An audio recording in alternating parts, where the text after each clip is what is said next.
Pokemon Go is finally out, allowing fans everywhere to finally live out the dream promised in that legendary teaser video of being a Pokemon trainer. Well, I mean kind of. This is a far cry from, well, this, but it's here. It's available on both iOS and Android devices, and here are 10 things you need to know when you start a new game of Pokemon Go. At number 10, get a grip on the tracking system and use it to your advantage. Niantic hasn't given players many answers to the multitude of questions players have, but we have learned how many systems work. Or at least sort of. Learn how the tracking system works in the bottom right-hand corner of the main map screen. This will help you find the Pokemon that you want. The more footprints, the further the distance. Treat the Pokemon tracker like a 9x9 grid where the top left is the closest and the bottom right is the furthest. This is how you can get a grip on walking towards the Pokemon that you want. Go straight in any direction to start. If the Pokemon moves down one slot, it might be a fluke. Be patient. If it dips down 2 or 3 slots, you're going the wrong way. You'll double your chances of the Pokemon showing up near you. The tracker must be open for this to work, many players have figured out. It's a weird and vague system, but it helps. Number 9, catching Pokemon. Catching Pokemon will obviously be your top priority when you start up Pokemon Go for the first time, and as such, it's really important to know the tips that come along with catching Pokemon, especially since you only have a limited number of Pokeballs. The little circle at the center of the screen is not only an indicator of timing, but it also lets you know how difficult this Pokemon will be to catch. A green circle is what you're hoping for, as it means that it will be a fairly easy catch.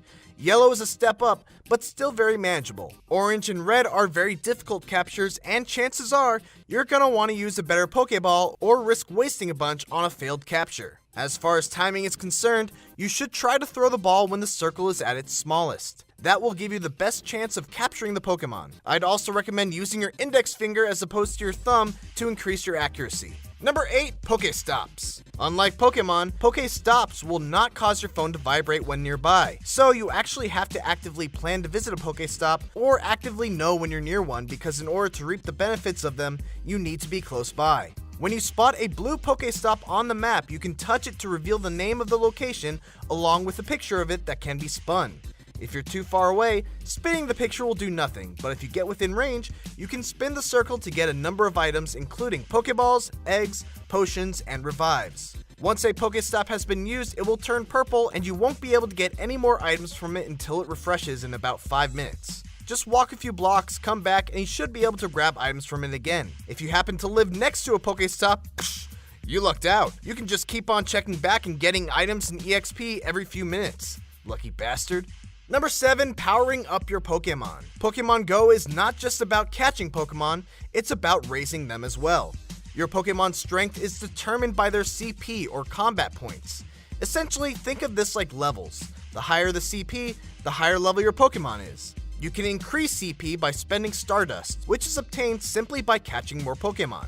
Of course, you can also evolve your Pokemon, but unlike the actual games, this isn't tied to a Pokemon's level or a special stone. Instead, evolving Pokemon is done by getting enough of that specific Pokemon's candy. Every time you catch a Pokemon, you'll gain some candy for it, but you can also gain extra candy by capturing extra Pokemon of that same type and then transferring them to Professor Willow. Just make sure that you check the stats of the Pokemon you want to transfer, because once they're gone for good. Why would you go through the trouble of powering up your Pokemon, you ask? Well, number 6, challenging gyms.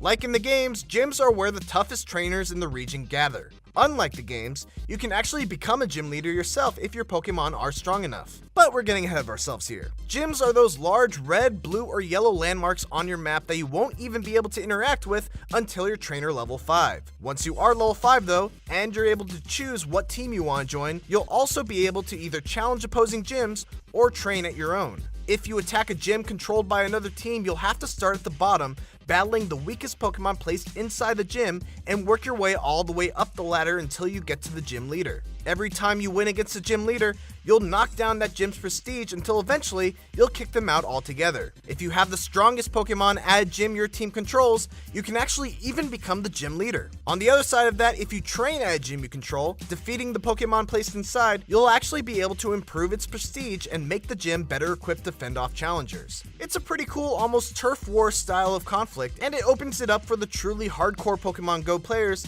to get something out of their time spent by potentially being able able to become gym leader. Number 5, data and battery usage. As cool as Pokemon Go is, it really takes a toll on your battery. Fortunately, the game has an in-game battery save option that can be turned on and off. And if battery is a concern, you're definitely going to want to know about it because it manages to keep on all the important features like GPS and notifications when Pokemon are nearby, while making it so that the app drains a lot less battery while it's on. Data usage is also a potential concern for people with small data plans. According to player testing, the game will use up about 0.01 gigabytes an hour, which may not sound like a whole lot, and to be honest it's not, but it's still worth keeping track of when added to your already existing data usage habits. Number 4, let's talk about eggs. As you visit more and more Pokestops, chances are you're going to start getting more eggs that you know what to do with. Similar to how they worked with the games, Pokemon eggs will hatch once you walk a certain number of kilometers. That being said, you still need to place the egg inside an incubator, one of which will be provided to you at the start. In order to get more to incubate multiple eggs at once, you're going to need to buy more incubators at the store. And that's pretty much it. The amount of distance you need to walk varies from egg to egg, with some hatching after 2 kilometers, others after 5 kilometers and more. Number 3, the Pokeshop. Pokemon Go is a free app and you can do all the basic things like catching Pokemon, visiting Pokestops and reaping the rewards. And while Pokeballs aren't free, you get a ton of them at the start of the game and more whenever you level up. That being said, those who are willing to cough up some real life money are definitely going to find themselves able to make a lot more progress a lot faster. Players can buy Pokecoins, which will enable them to buy Pokeballs, incenses to make Pokemon come to you for a limited amount of time, the aforementioned incubators to speed up the egg hatching process, lucky eggs that will double your EXP game for a limited amount of time, and lure modules that will attract Pokemon to Pokestops, with other people also being able to benefit from the effect. Ultimately, it follows the usual tactic of free-to-play phone games of catering to those who have more money than they have time, which is kind of a bummer since it means that those who spend more money are likely going to be the ones heading up the gyms. And number 2, what about trading? Back when Pokemon Go was first announced, it was teased to have a system where players could trade Pokemon with each other, but unfortunately, as of launch, that system does not exist. There is no trading at the moment in Pokemon Go, but considering that it was such a prominent part of that announcement trailer, one would have to believe that it will be part of a future update. Because seriously, a game about collecting Pokemon without the ability to trade those Pokemon? And finally, number 1, seriously you guys, be careful when playing this game. It's great that a game like Pokemon Go is able to encourage people to get out of their house and walk around outside and actually rewards them for doing so, but like the game says, remember to be alert at all times. There has been a fake news story making its rounds around social media about a kid getting stabbed because he wandered into a bad neighborhood while being too focused on Pokemon Go. And it's a fake story, but situations like that are certainly plausible when it comes to this game. It almost feels like there's a clock counting down to the first instance of a kid who gets hit by a car while near a busy intersection. Please, please, please don't let that happen. And those are 10 things to know about Pokemon Go. The game is definitely in a super rough state right now due to the server stress of its launch because of its popularity, but there's a really cool idea at the core of this game, and like I said before, it's pretty awesome to have an app that gives hardcore Pokemon fans an extra reason to get up, walk around, and explore new places. Thanks for watching this video, and hey, if you enjoyed it, why not do us a huge favor and drop us a like? If you're not already, subscribing is a great idea because we here at GameRanks put out awesome videos every single day. Thanks once again, and I'll see you next time.